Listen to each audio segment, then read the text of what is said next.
E olha, acontece no dia 26 de novembro o lançamento do livro Cooperativismo na Essência, escrito pela Nárcia Kelly, e retrata a trajetória de uma comunidade que viu no cooperativismo uma oportunidade de crescimento. Isso tudo na região do Cará, em Bela Vista de Goiás. O cooperativismo que transformou o Cará em um símbolo de união, fé e desenvolvimento, agora ganha registro em um livro. E eu recebo aqui no estúdio, a Nárcia Kelly, que é presidente da Agência Municipal de Turismo e Eventos, que vai nos contar um pouquinho sobre essa obra. Como é que surgiu? Inclusive, boa tarde, primeiramente, Pelo amor de Deus, boa tarde. Nárcia, seja bem-vinda. Boa tarde, Jaque. Boa tarde a todos os telespectadores. É uma alegria para mim estar aqui. Eu sempre tive um sonho de escrever um livro sobre cooperativismo e eternizar a história de união, de fé e de trabalho coletivo lá da região do Cará, berço cooperativista onde eu nasci. E nesse ano de 2025, ano internacional do cooperativismo declarado pela ONU, esse sonho se tornou realidade. Produção da mandioca. Isso, mas a terra dos mandioqueiros, gente, é isso mesmo. Gente, pra quem não sabe, a Nárcia, onde ela chega, o pessoal já vê mandioca. Já vê a mandioca, porque a Nárcia realmente, ela prega isso, enfatiza muito isso, dessa questão da valorização da mandioca, Nárcia? Isso mesmo, com certeza. A mandioca foi declarada pela ONU alimento do século. Isso. Justamente pelo seu alto valor nutritivo, seu baixo custo de produção. Bela Vista de Goiás é a maior produtora de mandioca do estado de Goiás. A mandioca também é reconhecida como rainha do Brasil. Enquanto prefeita de Bela Vista, criamos o Festival da Mandioca. E agora o livro Cooperativismo na Essência traz a história de união dos mandioqueiros, o que transformou a realidade de toda uma comunidade e também transformou a menina numa líder.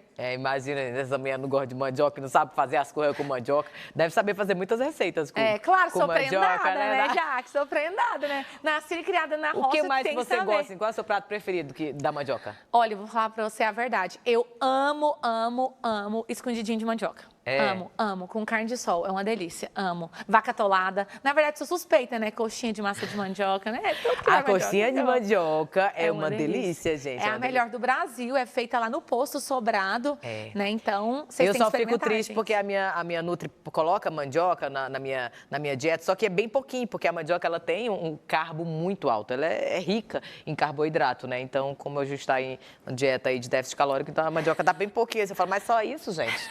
Mas é sobre, A gente vai seguindo, mas que mandioca é uma delícia, isso é fato, Como foi o processo dessa reconstrução histórica da comunidade, Nárcia? Conta pra gente um pouquinho mais sobre isso. Então, o projeto durou 100 dias, Eu tive apoio da Tauane, ela tá até aqui no estúdio comigo, a Contato Comunicação, foi a nossa editora.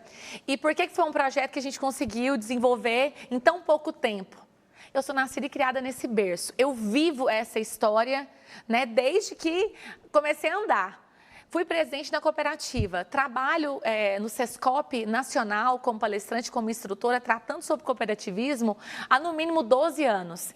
Então, o que a gente fez foi compilar todos esses registros, ouvindo a minha família, ouvindo a comunidade. Então, a gente retrata, lá na década de 50, o início de tudo com os mutirões do meu bisavô Antônio Batista e os seus compadres, comadres, como começou a comercialização do polvilho do Cará, o que foi o passo inicial ali na década de 70, para que em 2005, a gente formalizasse o que já existia na sua essência através de um CNPJ, através de uma cooperativa.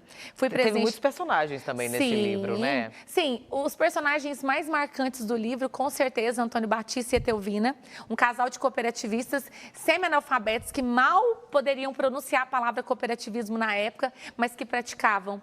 Eles incentivavam a comunidade a se unir para fazer mutirões, para fazer uma cirurgia numa pessoa que não tinha dinheiro, para construir uma casa, para fazer uma festa, para limpar o rego d'água, para fazer a festona, que é uma grande festa que a minha comunidade faz todos os anos para celebrar o ano de trabalho.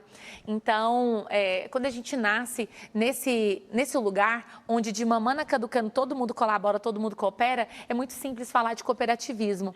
E o fato é que essa cooperativa fez com que toda a comunidade que tinha ido embora para a cidade na década de 90, naquele êxodo rural gigante que teve no Brasil, voltar a empreender e a viver ali naquele lugar que a gente tanto ama, trabalhando e empreendendo. Agora, o que diferencia o cooperativismo que é vivido lá no Cará para o que já é realmente vivido no Brasil em geral, essas experiências? Olha, o diferencial da nossa cooperativa em relação às demais é que lá todos os cooperados são parentes. Quem não é primo, não é irmão, é compadre, é comadre, que o compadrio lá também é parentesco. O diferencial é esse. E também porque a gente vive ali todo mundo pertinho do outro, né? São famílias ribeirinhas. Eu gosto de falar que o Cará é como se fosse uma tribo indígena que fica a 12 quilômetros de Bela Vista, só que lá não tem índio, tem eu e meus parentes. O diferencial principal é esse, porque na maioria das cooperativas que a gente vê, não são só parentes que são cooperados. E lá tem essa característica. E a outra característica que eu acredito que é um diferencial da nossa comunidade é que mesmo antes da cooperativa, a gente já praticava os princípios cooperativistas, né? Então, é uma tradição aí que já vai completar 70 anos de história. Acredito que são os principais diferenciais. No restante, a gente tem políticas públicas estabelecidas, né? Internacionalmente, os princípios que regem o cooperativismo são os mesmos. Então, nós temos interesse pela comunidade, a gente investe em formação continuada, né? As decisões são tomadas coletivamente, em assembleia, né? É livre para a pessoa entrar, para a pessoa sair. Então, é tudo muito similar comparado a outras cooperativas. O livro, ele retrata muito bem essa questão dessa união. Qual foi, assim, um dos momentos mais emocionantes na hora dessa escrita? Olha, eu acredito que, para mim, um dos momentos mais emocionantes foi falar a história da minha avó Magnólia, que ela ousou ser a resistência na década de 70, enquanto mulher desquitada. Meu avô foi embora com outra mulher e ela ficou sozinha com a minha mãe e os meus tios. E precisava cuidar desses meninos. Naquela época não tinha apoio como tem hoje. Então ela viu no polvilho essa fonte de renda e foi fazer um trabalho braçal pesado enquanto mulher. E ela falou para mim: vó, vou corrigir aqui, tá? Ao vivo, 8 quilômetros a pé todo dia com a minha mãe, indo e voltando para fazer polvilho numa fábrica rústica que era do irmão dela. Antes só se produzia polvilho para fazer biscoito, para comer. Depois que veio essa necessidade, minha avó pensou: vou fazer um pouco a mais para vender. Então ela comprou uma carroça, um cavalo, e depois que produzia, ela ia aos finais de semana em Bela Vista para vender. Foi ela que iniciou a comercialização, foi ela, uma mulher desquitada na década de 70 com 5 meninos para criar, que mostrou para toda uma comunidade que o polvilho poderia ser uma fonte de renda e tem sido essa fonte de renda para todos nós até hoje. Então, quando eu fui escrever aquela parte, fiquei arrepiada de falar, Tawane sabe disso, né? Também publiquei um artigo em março desse ano em homenagem à minha avó Magnólia, justamente por ela ser essa mulher do campo que retrata muito a força da cooperação. Sozinha ela não ia conseguir. Os filhos, toda a comunidade auxiliou, quem comprou. Eu vejo cooperativismo em toda essa história. Então, com certeza, acho que é uma das mais emocionantes. Tem mais, né? Mas aí você tem que comprar o livro e ler para você saber. Eu ia falar justamente isso. Então, se você quiser saber um pouquinho mais, é só comprar o livro. Vai ter o lançamento dia 26, é isso? Isso. Teve um pré-lançamento ontem, foi isso? Sim, ontem pré-lançamento no Cará, durante o dia de campo, e o lançamento oficial será no dia 26, no Sescope, ali na Jamel Cecília. Eu conto com a presença de vocês a partir das 18 horas, um coquetel. Além das histórias, cumpre ressaltar que eu também apresento um método Copy Forte para fortalecer o cooperativismo, e a minha missão principal com o livro é inspirar pessoas a acreditar nessa filosofia de vida e nesse modelo de negócio que me transformou a minha vida, tem transformado a vida de muita gente. Então vem para cá você também para o cooperativismo. Obrigada, Nárcia Kelly, pela participação hoje, pela presteza, e com certeza a gente vai marcar presença por lá também. Estou esperando vocês lá, em dia 26, 18 horas, lá no CB Sescope Goiás, Cooperativismo na Essência. Obrigada, bom final de semana para você. Obrigada, querida. Obrigada. Um abraço. Beijo.